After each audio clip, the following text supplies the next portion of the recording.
কি হসপিটাল?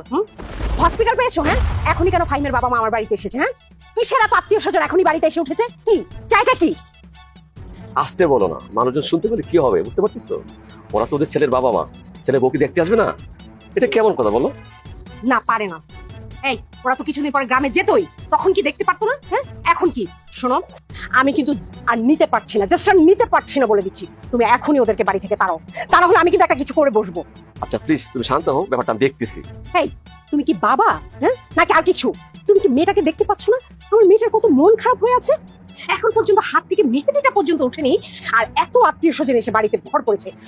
আমি আমি কিন্তু আর নিতে পারছি না, বলছি তুমি তাড়াতাড়ি ওদেরকে বিদায় করো। প্লিজ তুমি থামো, আমি জামাইয়ের সাথে কথা বলি, দেখি কি করা যায়। ঠিক আছে, এবার শান্ত হও।